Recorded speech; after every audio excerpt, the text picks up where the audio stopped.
Welcome to another episode of the Jampack Report, today for March the 9th of 2021. Of course, my name is Samuel Adams, and this is a daily gaming news podcast meant to bring you the hottest news you need to know from around the industry, hosted on YouTube and podcast services around the world 5 days a week. It's your one-stop shop for everything you need to know. So if you enjoy the show and you like what you see, hit that subscribe button and keep coming back for more. But today's show kind of congeals with yesterday's program because it seems like some kind of video presentation is on the way from Microsoft later in the week to talk more about what their new ZeniMax acquisition means for the future.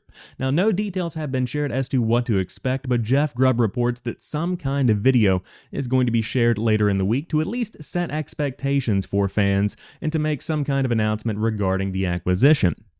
On top of that, Jeff Grubb also reports that this summer's events, of course, you have your big PlayStation press conference, your Xbox press conference, your Electronic Arts press conference, Microsoft and Bethesda will remain separate. So these will be two differentiated events. Now, they could be held back to back, so it's one big block of games and announcements that do pertain to the Xbox ecosystem, but they will not be merged into one giant show. It seems like they still want to keep that separate, according to Jeff Grubb. And of course, his sources within the industry have proven to be pretty accurate time and time again, so it looks like something is coming on March the 11th, my birthday. Fantastic little gift for me right there.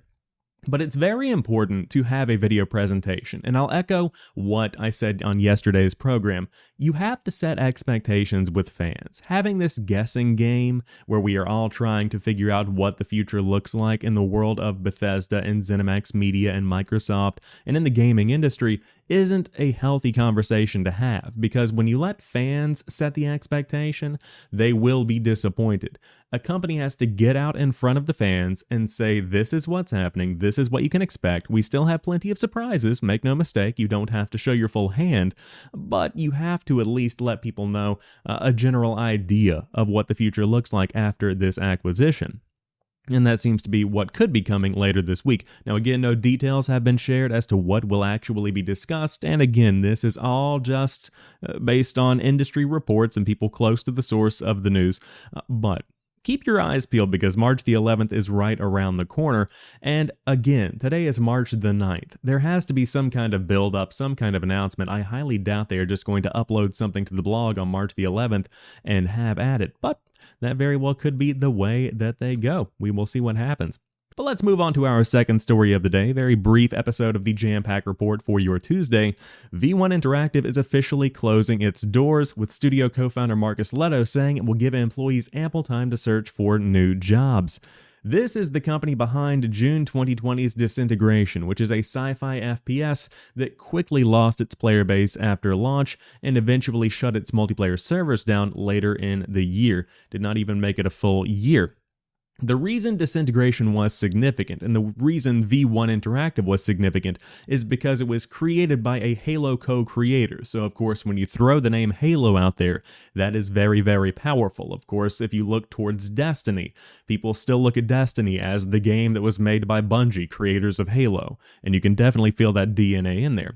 But Disintegration never really did grasp onto an audience in the way that it really could have, and so now you see the fruits of those labors. But the team has worked very diligently, they have stuck by the studio, and the studio is sticking by them because, again, just as Marcus Leto said, every employee will have ample time to search for a new job, and they're making the announcement now to give them a bit of a runway. So it's not like the studio will be closing in 2 weeks, it'll be a couple of months, and eventually it will dissolve.